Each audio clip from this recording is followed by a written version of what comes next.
अस्सलाम वालेकुम दोस्तों, कैसे हैं आप सब। मैं ज़बीना फ़याज़ एक बार फिर आपके साथ। तो मैं शुरू कर रही हूँ जाने बुराक पार्ट 2।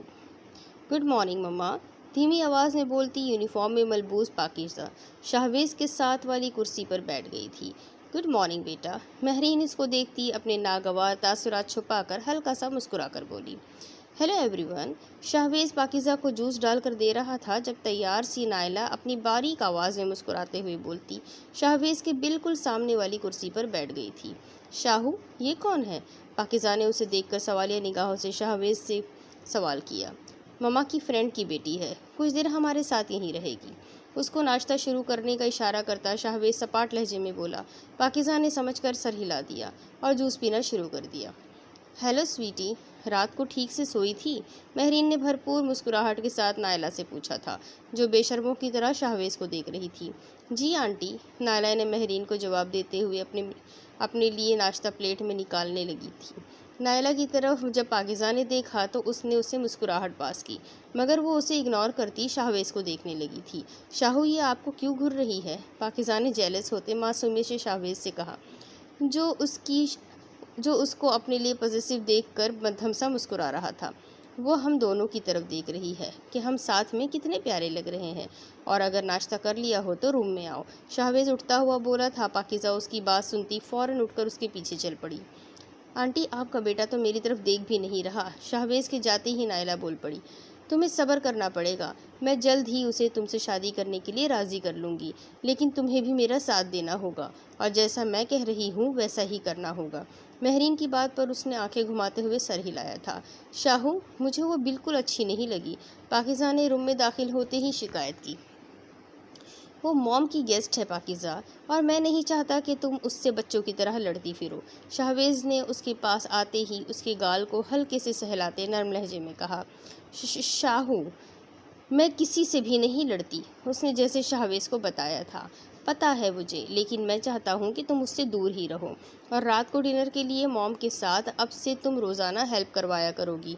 तुम्हारा कॉलेज में जो भी काम होगा मैं ख़ुद तुम्हें रात को करवा दिया करूँगा, ओके? शाहवेज़ ने आहिस्ता से उसका सर चूमकर मान के साथ उससे कहा, जिस पर पाकीज़ा ने फ़ौरन सर हिलाकर रजामंदी ज़ाहिर कर दी। गुड गर्ल, अब जल्दी से अपना बैग लेकर बाहर आ जाओ, मैं कार में तुम्हारा इंतज़ार कर रहा हूँ। शाहवेज़ अपना मोबाइल और वॉलेट उठाकर बाहर चला गया था। पाकीज़ा भी जल्द तेज़ी से उसके पीछे पीछे बाहर भाग गई। पाकीज़ा, अपने दोस्त के भाई से या फिर किसी भी लड़के से बात मत करना, और आज से मैं ख़ुद तुम्हें लेने आया करूँगा। शाहवेज़ ने कॉलेज के सामने गाड़ी रोकते ही पाकीज़ा से कहा। शाहू, मैं अब किसी से बात नहीं करूँगी, प्रॉमिस। वो शाहवेज़ की बात पर झट से बोली। मुझे यकीन है तुम पर, अब जाओ वरना लेट हो जाओगी। शाहवेज़ के कहने पर वो सर हिलाती उसे खुदा हाफिज़ बोलकर निकल गई। शाहवेज़ की नज़रों ने उसका कॉलेज के गेट से अंदर दाखिल होने तक पीछा किया था। उसके अंदर जाते ही शाहवेज़ भी अपने ऑफिस के लिए रवाना हो गया। दूसरी तरफ आयरल शॉपिंग से वापस आकर सारी रात मारिया की बातों को सोचती रही थी।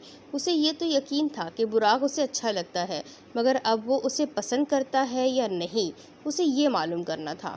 मारिया, मुझे डर लग रहा है, अगर कुछ गड़बड़ हो गई तो, अगर सर ने मुझे जॉब से निकाल दिया तो।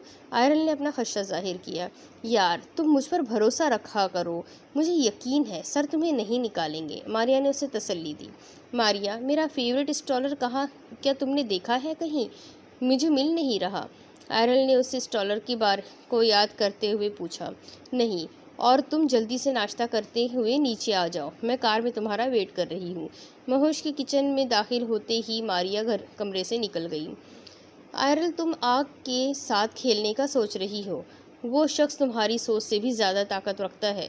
वो हम जैसे मिडिल क्लास लोगों को एक पल में गायब कर सकता है, और कोई उसके खिलाफ कुछ बोलेगा भी नहीं।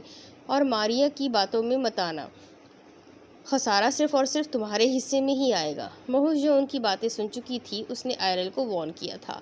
आयरल ने नासमझी से उसे देखा था। महुश से उसकी बहुत कम बात होती थी, और अब महुश की ये बात उससे अपने उसे मारिया के प्लान पर दोबारा गौर करने पर मजबूर कर रही थी। बेस्ट ऑफ लक, मारिया उसके साथ ही लिफ्ट में दाखिल होती हुई बोली।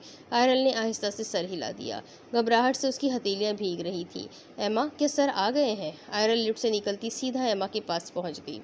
हाँ, कोई काम था तुम्हें? हाँ, मुझे एक ज़रूरी बात करनी थी, एमा के पूछने पर उसने झट से कहा था। अभी फ्री ही है, तुम जा सकती हो। एमा का जवाब सुनकर वो तेज़ी से ऑफिस के पास आई थी। उसने एक गहरा सांस लेकर खुद को पुरसुकून किया और फिर आहिस्ता से दरवाज़ा नॉक किया। अंदर से बुराक की भारी संजीदा आवाज़ सुनकर वो धड़कते दिल के साथ अंदर दाखिल हो गई थी। आयरल को देखकर बुराक ने सवालिया निगाहों से उसे देखा। मिस आयरल, अब आप ऐसे ही खड़ी रहेंगी या कुछ बोलेंगी? अपने ख्यालात की दुनिया से बाहर आ जाइए, और अगर कोई काम नहीं है तो मेरा वक्त ज़ाया ना करें। आपको शर्म महसूस नहीं होती मेरे साथ ऐसा करते हुए? उस रात आप ही थे ना वो शख्स जिसने मुझे डराया था? अगर आप मुझे पसंद करते हैं तो साफ साफ बता देते। अब ऐसी बेहुदा हरकत करके आखिर आपको अब क्या साबित करना चाहते थे? बुराक की बात टोकती वो मारिया की बताई गई बातें ही बुराक को बोल रही थी, जो पहले ही उसके बात काटने पर गुस्से में आ गया था। उसके इल्ज़ाम पर उसकी रगें तन गई थी, चेहरा गुस्से से सुर्ख पड़ गया था। आप जैसी बेशरम लड़की मैंने आज तक नहीं देखी मिस आयरल, और अगर आप मुझे पसंद करती है तो मुझे सीधा बता देती। ऐसे झूठ इल्ज़ाम लगाकर आप मुझे खुद से नफरत करने की वजह दे रही है, और ये बकवास बातें करके अब साबित क्या करना चाहती है कि आप बहुत हसीन हैं? आप ऐसे आकर कहेंगी और मैं आपके इस हुस्न के आगे घुटने टेक दूंगा और कहूँगा, जी मैं भी आपको पसंद करता हूँ। मुझे आप जैसी स्ट्रेट फॉरवर्ड मुंह फट लड़कियाँ पसंद नहीं, जो अक्ल से पैदल हो। वैसे भी मेरी पसंद का स्टैंडर्ड बहुत हाई है, आप उस पर कभी पूरा नहीं उतर सकती। इससे पहले कि मैं आपको फायर कर दूँ, यहाँ से फ़ौरन दफ़ा हो जाए। इसकी बेइज्जती पर आयरल की शर्मिंदगी से कानों से धुआं उठने लगा था। उसके स्टैंडर्ड वाली बात पर तो आयरल का पारा ही हाई हो गया था। 3 महीने के अंदर अंदर मैं आपको अपने आगे घुटने टेकने पर मजबूर ना कर दी तो मेरा नाम भी आयरल अहमद नहीं। याद रखिएगा। आयरल गुस्से से फनकारी थी। I said get lost. मैंने कहा दफ़ा हो जाओ। बुराक उसे 16 बार निगाहों से देखते दहाड़ा था। वो भी उसे घूरती उसके ऑफिस से बाहर निकल गई थी। वो अपने कैबिन में बैठी हुई काम कर रही थी, जबकि उसके जहन में बुराक को दिया गया चैलेंज याद आया था। वो कैसे करेगी 3 महीनों में? कैसे अपने आप को उसकी पसंद के मुताबिक ढालेगी? आयरल ने ये तुम्हारे लिए आए हैं। वो जो अपनी सोचों में गुम थी, ज़यान की बात सुनती होश की दुनिया में आती। उसकी निगाह सुर्ख गुलाबों पर पड़ी थी। इस पर एक कार्ड लगा हुआ था, जिसे उसने उठाकर देखा कि आखिर ये किसने भिजवाए हैं। I wanted to destroy your innocence mine. मैं तुम्हारी मासूमियत को तबाह व बर्बाद कर देना चाहता हूँ मेरी जान। कार्ड पर लिखे गए अल्फाज पढ़कर उसके हाथ कांपने लगे थे। आखिरी लफ्ज़ों ने उसकी सांस अटका कर रख दी थी। ये किसने दिए हैं ज़यान? उसने तेज़ी से उठते ज़यान से पूछा। पता नहीं, कोई रिसेप्शन पर दे गया था। ज़यान की बात पर वो तेज़ी से ग्राउंड फ्लोर पर रिसेप्शन के पास गई थी। एक्सक्यूज़ मी, क्या आप बता सकती है ये कौन देकर गया है? आयरल ने उस सुर्ख फूल दिखाते हुए उससे पूछा। अच्छा, छोटा सा लड़का गार्ड को ये देकर गया था, तुम्हारे नाम के साथ। आयरल उसकी बात सुनती बाहर गार्ड्स के पास गई थी और उनसे बच्चे के बारे में पूछा था, मगर उनके बताने पर कि वो बच्चा जा चुका है, वो मायूस होती फूल डस्टबिन में फेंकती अपने कैबिन में चली गई थी। ज़रूर कोई मेरे साथ मजाक कर रहा होगा, उसने सोचा था, मगर अंदर से वो जानती थी कि कोई साइको इंसान उसके पीछे पड़ गया है। अब दूसरी तरफ एक चुड़ैल हमारे घर आ गई है फारू। पाकिज़ा की रोनी सूरत बनाकर बोलने पर साथ बैठी उसकी दोस्त वाकई डर गई थी। क्या तुमने खुद उसे देखा है? फारिया ने आंखें बड़ी बड़ी करके पूछा। हाँ फारू, उस चुड़ैल ने मेरे साथ ही आज नाश्ता किया था। पाकिज़ा के जवाब पर डर से फारिया को कुछ होने लगा था। उसे तो पहले ही चुड़ैलों और जिन्नों से बहुत डर लगता था। वो तो हॉरर मूवीज़ भी नहीं देखती थी, क्योंकि अगर वो कोई हॉरर मूवीज़ देख लेती तो उसकी सारी रात यही महसूस होता रहता कि बेड के नीचे कोई छुपा है, या वो बाहर जाएगी तो कोई उसे छत से उल्टी गर्दन करके नुकीले दांतों से देख रहा होगा।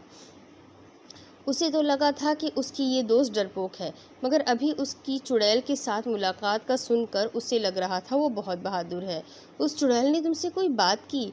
फारिया ने अब की बार इश्तियाक से पूछा था। अपनी दोस्त की बहादुरी पर उसे फ़ख्र महसूस हो रहा था, जो चुड़ैल के साथ नाश्ता करने के बाद यहाँ सही सलामत बैठी थी। नहीं, वो चुड़ैल बस शाहू को ही घूर घूर कर देख रही थी। फारू, मुझे कोई तरकीब बताओ कि वो हमारे घर से भाग जाए। पाकिज़ा मासूम सा चेहरा बनाकर फारिया से बोल रही थी।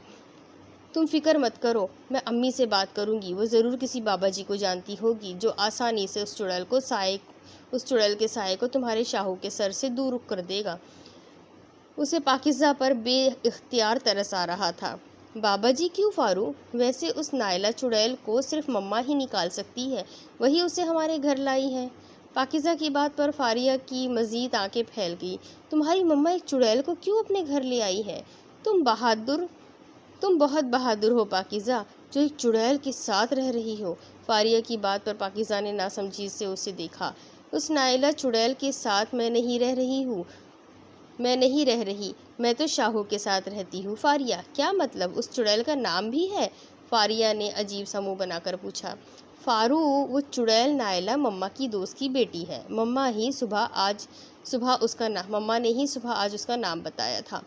क्या तुम एक इंसान नायला की बात कर रही थी पाकिज़ा? फारिया ने फ़ौरन पाकिज़ा से पूछा। हाँ फारू, इंसान की ही बात कर रही हूँ। वो डार्क मेकअप में चुड़ैल ही लग रही थी, सच्ची में। पाकिज़ा अपने बैग में से चॉकलेट निकालकर खोलती हुई बोली। उफ पाकिज़ा, मैं समझ रही थी तुम असली चुड़ैल की बात कर रही हो। पागल, ये सीधा सीधा बता देती कि वो चुड़ैल लड़की है तो जो तुम्हारे शाहू पर कब्जा करना चाहती है। फारिया उसके सर पर हल्का सा थप्पड़ लगाकर बोली थी। पाकिज़ा ने उसके थप्पड़ मारने पर मुंह बना लिया। 2 दिन हो गए थे उसने बुराक से उस दिन के बाद कोई मुलाकात नहीं की थी। उसने जब सारी बात घर जाकर बताई थी तो मारिया ने उसको रोकने की बजाय उसकी हौसला अफजाई की थी और उसे सेड्यूस करने की कोशिश करे, मगर आयरल ऐसा ना करने का ही सोचकर फ़िलहाल अपने काम में मसरूफ़ हो गई थी। वो एक बड़े प्रोजेक्ट पर एलेक्स के साथ काम कर रही थी। 3 दिन से उसे फ़िलहाल इस नामालूम साइको शख्स की तरफ से कोई भी परेशानी ना हुई थी। उसे लगा था कि किसी ने जानबूझकर उसके साथ ये मजाक किया था। हेलो सर जेम्स, वो एलेक्स के साथ क्लाइंट से मिलने आई थी। उनके साथ आई उसने अपना हाथ आगे बढ़ा दिया। जेम्स ने उसका हाथ पकड़कर उसे पुरजोश अंदाज में हिलाया था और फिर उसका हाथ छोड़ने की बजाय अपना अंगूठा हल्के से उसके हाथ की पुष्ट पर फेर रहा था। आयरल ने उसे नागवार नज़रों से देखते झटके से अपना हाथ छुड़ा लिया और एलेक्स के साथ जाकर बैठ गई थी। वो प्रोजेक्ट की डील्स बताते हुए भी आयरल उस शख्स की तवज्जो अपनी तरफ देखकर झंझला रही थी। मुझे इसमें थोड़े चेंजेस करने हैं, इसके अलावा सब कुछ मुझे सही लग रहा है। जेम्स उन्हें अपनी मज़ीद रिक्वायरमेंट बताने लग पड़ा था। शुक्र अल्लाह का, कितना छिछोरा शख्स था। वो मीटिंग रूम से बाहर निकलते ही सुकून का सांस खारिज करते हुए बोली। उसके बाद इसका दिन तेज़ी से गुजर गया था। वो जाने के लिए उठ ही रही थी जब एक पार्सल उसके लिए आया था। उसने कांपते हाथों से पार्सल को खोलना शुरू किया था, जिसमें एक बंद ग्लास के अंदर सुर्ख रंग का गुलाब पड़ा हुआ था और साथ ही बोतल में रेड लिक्विड सुर्ख रंग का पानी था। उसने एक नज़र अपने इर्द गिर्द डाली थी और कांपते हाथों से वो ख़त निकाला था। मैं तुम्हारी मासूम आँखों में मौजूद खौफ से मोहब्बत करता हूँ मेरी जान। वैसे ये खून जेम्स का है।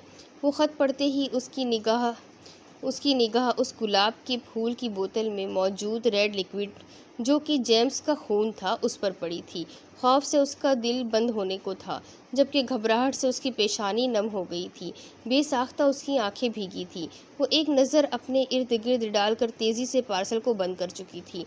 वो ऐसे ही ये कहीं भी नहीं फेंक सकती थी, वरना उसके लिए ही मुश्किल हो सकती थी। अभी उसने पार्सल बंद ही किया था जब एलेक्स उसके पास आया था। आयरल, अभी थोड़ी देर पहले मिस्टर जेम्स का एक्सीडेंट हुआ है, वो हॉस्पिटल में है। अभी मैंने न्यूज़ देखी है। एलेक्स के बताने पर उसकी गिरफ्त पार्सल पर मजबूत हो गई थी। मैं कल तुमसे मिलती हूँ एलेक्स, बाय। आयरल कांपती आवाज़ में बोलती हुई चली गई। क्या बोलने लगी? क्या हुआ, तुम्हारी तबीयत ठीक नहीं लग रही? और ये पार्सल में क्या है? एलेक्स के अचानक पूछने पर उसने अपने खुश्क होठों को तर कर लिया था। ये मेरी फ्रेंड ने मुझे भेजा है और मैं बिल्कुल फिट हूँ, बस घर जाना चाहती हूँ। Okay, take rest dear, Alex हल्का सा मुस्कुराकर बोला था। आयरल तेज़ी से एलेक्स के करीब से गुजर गई थी। वो घर जाकर बस जल्द से जल्द इस पार्सल का कुछ न कुछ करना चाहती थी। पाकिज़ा शाहवेज़ के कहने पर शाम को खाना बनवाने में मदद करने के लिए आई थी। जब महरीन ने नहवत से देखा था, मम्मा, शाहू ने कहा था कि आपकी हेल्प करवाऊँ। वो नज़रें झुकाए धीमी सी आवाज़ में बोली, नाजिया अब से ये तुम्हारे साथ खाना बनवाया करेगी। मैं रेस्ट करने अपने रूम में जा रही हूँ। उसे नज़र घूर कर देखते हुए महरीन चली गई। मैडम जी आ जाए, मैं आपकी हेल्प करवाती हूँ। नाजिया की बात पर वो हल्का सा मुस्कुराती हुई उसके साथ काम करने लगी थी। नाजिया के बताने पर वो वैसे खाना बना रही थी जैसा नाजिया उसे बता रही थी। हाँ बस, अब इससे उबलते पानी में आहिस्ता से चावल डालो। नाजिया के बताने पर वो आहिस्ता से चावल पानी में डाल रही थी जब अचानक ज़्यादा चावल फेंकने से पानी उछलकर उसके बाजू पर गिर गया था। आह! उसके मुंह से बेसाख्ता चीख निकल गई। शाहवेज़, जो अभी घर में दाखिल हुआ था, पाकिज़ा की किचन से चीख सुनकर उसकी तरफ भाग कर आ गया। क्या हुआ है? किचन में दाखिल होते ही उसने पूछा। मेरा बाजू शाहू। वो भीगी आंखों से अपना बाजू उसके आगे कर गई, जहां पर गर्म पानी के छींटे पड़ने पर उसके बाजू की जिल्द सुर्ख हो गई थी। शाहवेज़ ने उसका बाजू पकड़ते ठंडे पानी के नीचे कर दिया था। क्या ये काम तुम नहीं कर सकती थी? नाजिया की सारी बात बताने पर पाकिज़ा को अपने साथ लगाता शाहवेज़ गुस्से से बोला, सर, मैडम ने कहा था। नाजिया की बात पर शाहवेज़ ने गुस्से से अपनी मुट्ठियां भींच ली। क्या हुआ शाहवेज़? किचन में दाखिल होती महरीन ने पूछा था और आवाज़ें सुनकर यहाँ आई थी। मॉम, अब से पाकिज़ा कोई काम नहीं करेगी। अगर खाना बनाने का ही मसला है तो मैं कोई कुक रखवा दूंगा, मगर पाकिज़ा को ये काम नहीं करने दूंगा। शाहवेज़ की बात सुनकर महरीन का चेहरा गुस्से से सुर्ख पड़ गया। शाहवेज़, एक काम भी ये ढंग से नहीं कर सकती। मुझे बिल्कुल नहीं पसंद तुम्हारी ये गैर जिम्मेदार बीवी। मुझे पछतावा हो रहा है कि मैंने क्यों तुम्हारी इससे शादी करवाई। इसके तो अभी खुद बड़े होने के दिन थे। ये क्या इस घर को संभालेगी? मॉम, खुदारा बस करे। महरीन के चीखने पर वो पाकिज़ा को डर से कांपता महसूस करके संजीदगी से नर्म लहजे में बोला था, नाजिया, आज तुम खाना बना दो। कल मैं किसी कुक का इंतज़ाम कर दूंगी और मेरी बीवी को गैर जिम्मेदार कहना बंद कर दे। मॉम प्लीज़, वो मेरी ज़रूरियात पूरी कर रही है, मेरे लिए यही काफ़ी है। शाहवेज़ संजीदा से लहजे में बोलकर पाकिज़ा को अपने साथ लगाए रूम में ले गया था। तुम क्या मेरा मुंह देख रही हो? काम करो अपना। नाजिया को झाड़ पिलाती महरीन गुस्से में फूफा करती नायला के रूम में गई थी, जो मज़े से लेटी मोबाइल इस्तेमाल कर रही थी। नायला, तुम ये मोबाइल साइड पर रख कर कुछ करोगी भी या नहीं? वो बिना कुछ किए शाहवेज़ को मासूमियत से अपने इशारों पर नचा रही है। नफ़रत है मुझे उस लड़की के भोलेपन से। नायला अचानक महरीन के यूं आकर बोलने पर एकदम सीधी होकर बैठ गई थी। आपका बेटा घर तो होता नहीं जो मुझे उसको अपने काबू करने का टाइम मिलेगा। नायला की बात पर महरीन ने उससे एक नज़र देखा था। मैं कल शाहवेज़ से बात करूँगी। तुम उसके साथ ऑफिस जाना और प्लीज़ इस मासूम चुड़ैल के काबू से बाहर निकालो मेरे बेटे को। अच्छा भला सब कुछ सही जा रहा था, पता नहीं क्यों वो सब हुआ था। महरीन माजी के बारे में सोचती नहवत से बोली थी, आप अब सब कुछ मुझे करने दे, मैं खुद इसे देख लूँगी। नायला अपने खुश्क होठों को तर करती मक्कार सी मुस्कुराहट से के साथ बोली, ज़्यादा जलन तो नहीं हो रही? शाहवेज़ ने उसके बाजू पर मरहम लगाते परेशान से लहजे में पूछा। नहीं, उसने जवाब देकर निगाहें झुका ली थी। सॉरी शाहू, मम्मा बिल्कुल सही कहती है। मैं किसी काम की नहीं हूँ। नम लहजे में बोलती पाकिज़ा को शाहवेज़ ने मोहब्बत भरी निगाहों से देखा। मेरी जान, मॉम गुस्से में थी, इसलिए उन्होंने ऐसा कहा। धीरे से उसके गाल को सहलाते शाहवेज़ ने मध्यम सा मुस्कुराते हुए कहा। लेकिन वो मुझे पसंद नहीं करती शाहू, पाकिज़ा कांपती आवाज़ में बोली थी। एक आंसू उसकी आंख से निकलता गाल पर बह गया था। शाहवेज़ ने उस पर झुककर उसका गाल मोहब्बत से चूमा था और फिर उसका चेहरा थाम कर वो उसकी आंखों में देखता मुस्कुराते हुए लहजे में बोला, मैं तुम्हें पसंद करता हूँ ना, और तुम भी मुझे बहुत पसंद करती हो। बस यही बहुत है तुम्हारे लिए। शाहवेज़ की बात पर वो खिलकर मुस्कुराई थी। शाहवेज़ उसे पसंद करता था, उसके लिए यही बहुत था। लेकिन पाकिज़ा मॉम जैसी भी है, मगर उनसे कभी बदतमीज़ी मत करना। मैं जानता हूँ तुम ऐसा कभी नहीं करोगी, लेकिन फिर भी अगर वो तुम्हें कुछ कहे तो उनको जवाब मत देना। शाहवेज़ की बात पर पाकिज़ा ने उसे देखते ही झट से सर हिलाया। महरीन से उसकी बात होती ही नहीं थी, तो बदतमीज़ी का सवाल ही पैदा नहीं होता। शाहवेज़ ने मोहब्बत से उसका सर चूमते उसे साथ लगाया था। पाकिज़ा का इसकी बात फ़ौरन मान लेना ही उसे बेहद भाता था।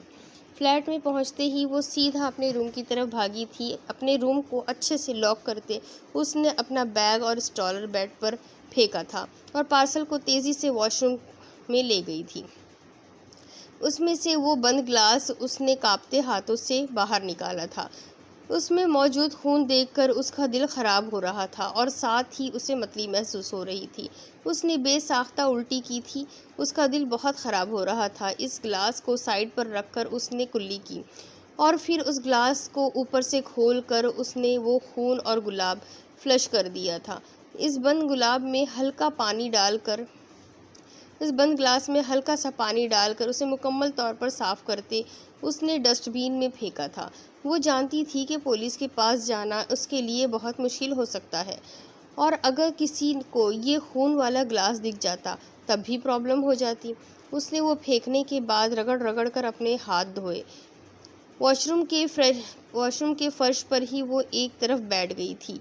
किसी साइको का अपने पीछे पड़ने का सोचती उसकी रूह तक कांप गई थी। पार्सल में मौजूद ख़त निकाल कर उसने वो भी टुकड़े करके फ्लैश कर दिए थे। फिर किसी ख्याल के तहत उसने वो पार्सल की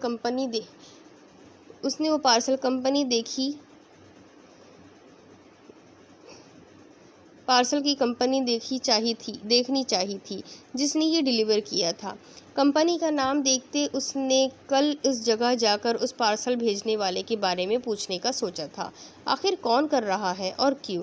वो रोती हुई अपने बालों को जकड़े खुद से पूछ रही थी। बैठे बैठे उसे ऐसा महसूस हुआ जैसे उसे वॉशरूम में भी कोई देख रहा है। उसने डरते हुए नज़रें उठाकर चारों तरफ देखा, मगर वहाँ कोई भी नहीं था।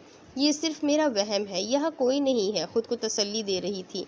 वो हाथ की पुश्त से अपने आंसू साफ करती उठी थी और अपने मुंह पर पानी के छींटे मारकर उसने खुद को पुरसुकून करने की नाकाम कोशिश की थी।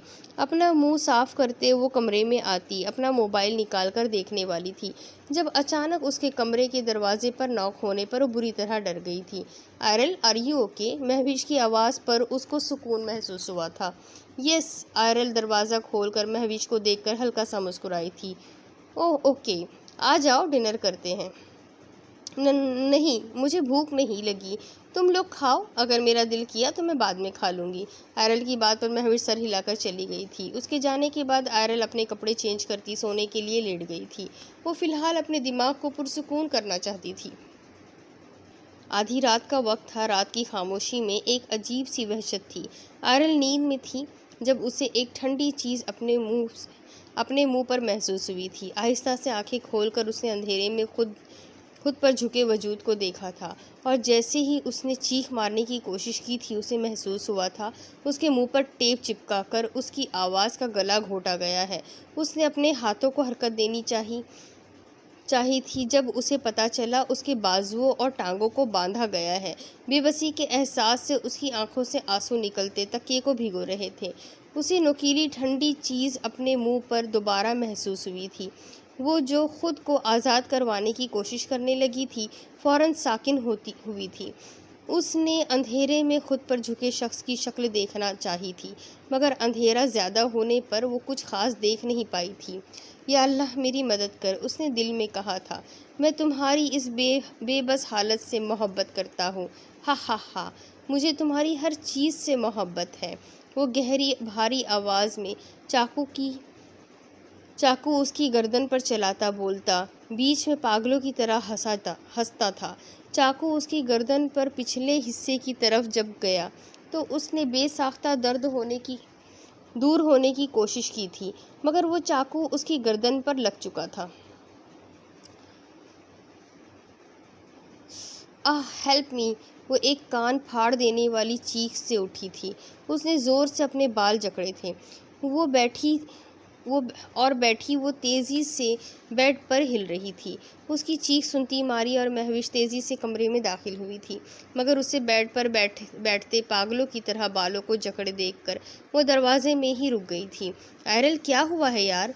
मारिया ने मुतफक्किराना अंदाज में उसके करीब जाते हुए पूछा, मगर उसे कुछ सुनाई नहीं दे रहा था। वो वैसे ही झूल रही थी। उसके बाल अच्छे खासे बिखरे पड़े थे। कल के वाक़े ने उसके जहन पर एक बहुत गहरा असर छोड़ा था और अब रात के ख्वाब ने उसका रहा सहा सुकून भी ख़त्म कर दिया था। उसे वही हकीकत लग रहा था। आयरल के जवाब ना देने पर मारिया ने उसको अपने साथ लगाते उसको पुरसुकून करवाया था। महविश ने मारिया को पानी का गिलास पकड़ाया था जो वो आयरल को पिलाने लगी थी। 2 घूंट भरकर आयरल बस कर चुकी थी। क्या हुआ तुम्हें, अब कुछ बताओगी या नहीं? मारिया ने उसके पुरसुकून होते ही सवाल किया। नहीं, बस एक बुरा ख्वाब था। महविश और मारिया ने उसके जवाब पर सांस खारिज की। वो दोनों ही उसकी हालत को देखते पुरसुकून हो गए थे। अब थोड़ा फ्रेश हो जाओ, चेहरा भी तुम्हारा जर्द लग रहा है, सालों की बीमार लग रही हो। रात को भी तुमने खाना नहीं खाया था। अब जल्दी से फ्रेश होकर नाश्ता कर लो। महविश मुस्कुराती हुई आयरल से बोली। वो सर हिलाती फ्रेश होने चली गई थी।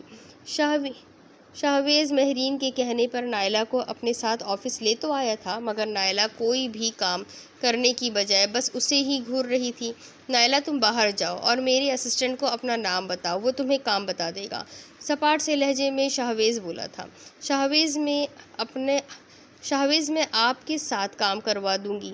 मुझे अनजान लोगों के साथ काम करने में घबराहट महसूस होती है। वो अपनी उंगलियों से खेलती चेहरे पर मसनूई मासूमियत सजाकर बोलती। शाहवेज़ को जहर लग रही थी। शायद तुम भूल रही हो, मैं भी एक अनजान शख्स ही हूँ, और मुझे ये फजूल एक्सक्यूज़ देने की बजाय फ़ौरन बाहर जाकर काम करो, वरना मुझे तुम्हें घर भेजने में ज़्यादा मुश्किल नहीं होगी। शाहवेज़ की बात पर उसने बेसाख्ता मुट्ठियाँ ज़ोर से बंद करके अपना गुस्सा रोका था, वरना शाहवेज़ की बेइज्जती ने उसका मुंह सुर्ख कर दिया था। उसका रिएक्शन देखकर शाहवेज़ धीरे से मुस्कुराया था। उसे ऐसी लड़कियों से डील करना अच्छी तरह से आता था। उसे अपनी माँ का इरादा भी पता था। वो सिर्फ इस वजह से कुछ नहीं बोल रहा था क्योंकि वो अपनी माँ की बहुत इज्जत करता था। शुरू से अपनी ख्वाहिशात मारकर महरीन ने उसके लिए सब कुछ किया था और इसी वजह से वो उसके ख़िलाफ़ नहीं बोलता था। पाकिज़ा के मामले में शायद थोड़ा बहुत बोल देता था, मगर कभी तहज़ीब के दायरे से बाहर नहीं गया था। लेकिन पाकिज़ा को भी उसने महरीन के ख़िलाफ़ बोलने ना दिया था और उसे भी पहले ही समझा दिया था। वैसे भी वो बहुत ही ज़्यादा मासूम थी, कुछ नहीं बोलती थी, मगर नायला ने लब काटते हुए कुछ बोलना चाहा था जब अचानक दरवाज़ा खोलकर कोई अंदर आया था और उसका मुंह बेसाख्ता बंद हो गया। हैदर, शाहवेज़ ने खुशगवार हैरत से अपने बचपन के दोस्त को देखा।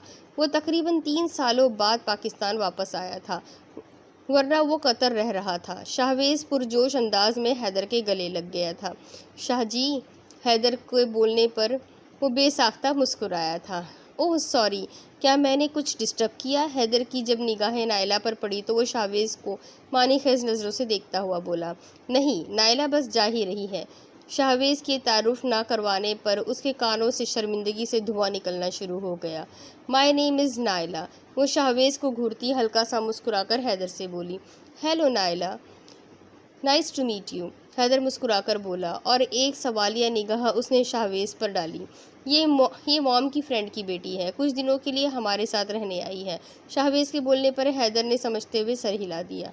नायला, अब तुम जा सकती हो। शाहवेज के बोलने पर वो पैर पटकती गुस्से से सुर्ख पड़ती बाहर चली गई थी, मगर जाते हुए शाहवेज को नहवत से घूरना नहीं छोड़ी थी। हा हा हा, शाहवेज, जो लिहाज हो तुम में, बेचारी का मुंह शाहवेज, ज़रा जो लिहाज हो तुम में, बेचारी का मुंह सुर्ख हो गया था। अगर तुम देख सकते तो तुम्हें पता चलना था। उसके कानों से भी धुआं निकल रहा था। हैदर बोलता शाहवेज के सामने वाली कुर्सी पर बैठ गया था। शाहवेज ने उसकी बात पर बेसाख्ता कहकहा लगाया। यार, ज़बरदस्ती गले पड़ रही है। अच्छी भली मासूम और प्यारी बीवी मेरी घर पर मौजूद है, मगर फिर भी साथ ही चिपकने की कोशिश कर रही थी। तुम इसे छोड़ो और बताओ, इतने सालों बाद कैसे आना हुआ और क्या पियोगे? शाहवेज ने खुशगवार लहजे में पूछा। कॉफ़ी मंगवा लो, और मैं अब यहाँ वापस पाकिस्तान सेटल होने लगा हूँ। बस इसमें तुम्हारी हेल्प चाहिए। हैदर की बात पर उसने सर हिलाया था और वो दोनों अपनी बातों में मसरूफ़ हो गए थे। दूसरी तरफ आयरन मारिया के साथ पार्सल ऑफिस जाकर उस पार्सल भिजवाने वाले के बारे में भी पूछ चुकी थी, मगर उसे मायूसी के सिवा कुछ भी हासिल नहीं हुआ था। उसने मारिया को सारी बात बता दी थी, जिस पर मारिया ने उसे तसल्ली दी थी। आयरल, तुम इस साइको के बारे में जितना सोचोगी उतना ही तुम्हारे ऊपर वो हावी होगा। अब दोबारा कोई पार्सल उसकी तरफ से आया तो हम फ़ौरन पुलिस के पास जाएंगे, या फिर तुम बुराक सर से परमिशन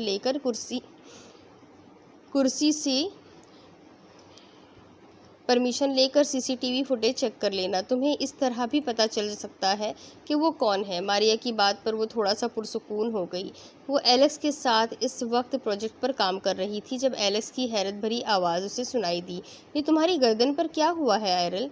आयरल ने इसकी बात पर हैरत से उसे देखते हुए अपना मोबाइल निकाल कर उसका फ्रंट कैमरा ओपन करके देखा था, और अपनी गर्दन के पिछले हिस्से पर नज़र पड़ते ही उसके चेहरे का रंग उड़ गया था। उसको अपने इर्द गिर्द की दुनिया घूमती हुई महसूस हो रही थी। आयरल, कुछ नहीं हुआ एलेक्स। आयरल अपने खुश्क होठों पर ज़बान फेरते हुए बोली थी और उसे एक्सक्यूज़ करती वॉशरूम में गई थी। वॉशरूम में जाकर उसने अपनी गर्दन पर हाथ फेरा था। वहाँ एक छोटा सा ज़ख़म मौजूद था। पता नहीं वो कैसे उसे सुबह ना देख पाई थी। ये ज़ख़म रात को देखे उसके ख्वाब की हकीकत में बदल गया था। मतलब वो जिसे ख्वाब समझ रही थी वो हकीकत में उसके साथ हुआ था। आहिस्ता से अपने ज़ख़म को छूते उसके हाथ काँपे थे। कोई क्यों उसे नुकसान पहुंचा रहा है, और ये सब उसके साथ ही क्यों हो रहा है? ये सब इस ऑफिस से ही शुरू हुआ था। वो कुछ सोचती खुद को संभालती सीधी ऊपर वाले फ्लोर पर चली गई। एमा, मुझे बुराक सर से मिलना है अभी। आयरल, सर बिज़ी है, इस वक्त उनसे मिलने कोई आया हुआ है। एमा की बात पर वो बिना कोई जवाब दिए तेज़ी से बुराक के ऑफिस की तरफ बढ़ गई थी। आयरल, क्या कर रही हो? पागल हो गई हो? सर ने इस वक्त किसी को भी ऑफिस में आने से मना किया है। एमा उसका बाजू पकड़ती हुई बोली थी, मगर आयरल उससे झटके से अपना बाजू छुड़वाती तेज़ी से ऑफिस का दरवाज़ा खोलकर अंदर दाखिल हुई थी, जहाँ एक शख्स जाने के लिए खड़ा हुआ था और कोई बात कर रहे थे, मगर आयरल को देखकर खामोश हो गए थे। बुराक ने गुस्सीली नज़रों से आयरल को देखा था, जो दरवाजे में ही रुक गई थी। इसके बिल्कुल पीछे ही एमा भी खड़ी थी। सॉरी सर, मैंने इसे रोकने की कोशिश तो की थी। एमा बुराक को गुस्से में देखकर फट से बोली थी। मुझे आपसे बात करनी थी सर, आयरल धीमी आवाज़ में बोली थी। बुराक ने अपने सामने खड़े अपने साथी से हाथ मिलाया था और वो उन पर एक नज़र डालता चला गया था। बुराक ने एमा को भी भेज दिया था। अब वो सवालिया निगाहों से आयरल को देख रहा था। मिस आयरल, अगर आप मुझ पर फिर से कोई इल्ज़ाम लगाने आई हैं तो याद रखिएगा, इस बार मैं आपको फायर करने से बिल्कुल भी नहीं हिचकिचाऊंगा। बुराक अपने मखसूस भारी लहजे में बिना कोई लगी लिपटी रखे बोला। उसके पास आयरल के नए ड्रामे के लिए बिल्कुल टाइम नहीं था। सर, मुझे आपकी हेल्प चाहिए। आयरल उससे एक नज़र देखकर सब कुछ बताने लगी थी कि कैसे किसी ने उसे ऑफिस में डराया था और फिर कैसे रात को उसके घर में भी वो शख्स घुस आया था। आयरल के बात पर बुराक को एक पल को लगा था वो झूठ बोल रही थी, मगर जैसे ही उसने अपनी गर्दन पर मौजूद निशान दिखाया था उसे थोड़ा बहुत ही यकीन हो गया था। अगर आपको लग रहा है कि मैं कोई झूठ बोल रही हूँ तो बेशक आप सिक्योरिटी से उस पार्सल और एमा से उस दिन के बारे में पूछ ले। प्लीज़ मुझे आपकी हेल्प चाहिए। मुझे अब ऐसा ही महसूस होता है कि हर वक्त कोई ना कोई मुझे देख रहा होता है। अब तो मैं अपने फ्लैट में भी महफूज नहीं। आयरल कांपते लहजे में अटक अटक कर बोली थी। आंसू का फंदा उसके हलक में अटक गया था। मेरा फ्रेंड पुलिस में है, मैं उससे बात करता हूँ और आपके फ्लैट के बाहर मैं सिक्योरिटी का इंतज़ाम करवा दूँगा। मगर मिस आयरल, अगर तो ये सिर्फ आपका मेरी तवज्जो हासिल करने के लिए कोई स्टंट हुआ तो याद रखिएगा, फिर आप इस ऑफिस से बाहर मिलेंगी और अपने प्रोजेक्ट पर ध्यान दें। 1 हफ्ते बाद हमने दुबई भी जाना है और मुझे अपने काम में कोई गड़बड़ नहीं चाहिए। बुराक उससे एक नज़र देखता हुआ बोला, आपको क्या लग रहा है मैं पागल हूँ जो खुद बातें बना रही हूँ?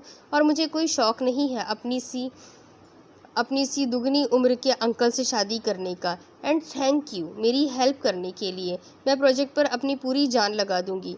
आयरल ने उसकी आखिरी बातों पर खुद को कुछ भी कहने से रोका था और एक नज़र उस पर डालती वो ऑफिस से बाहर निकल गई थी। बुराक ने उसके जाने के बाद खुद को अंकल कहे जाने पर फिर से दांत पीसे थे। वो ज़्यादातर सपाट तासुरात ही चेहरे पर रखता था, मगर जब से ये लड़की आई थी उसने बुराक का दिमाग घुमा दिया था। उसकी सोचों में वो काफ़ी दिन शामिल रही थी। उसका ख्याल झटकता वो अपने दोस्त को कॉल करने लगा था। अब इसके आगे की स्टोरी मैं आपको अगली किस्त में सुनाती हूँ। आखिर क्या वजह है, कौन पड़ गया है आयरल के पीछे, कौन है ये साइको? ये सब कुछ जानने के लिए मेरे साथ बने रहें। अगली किस्त में फिर मिलेंगे। अल्लाह हाफिज़।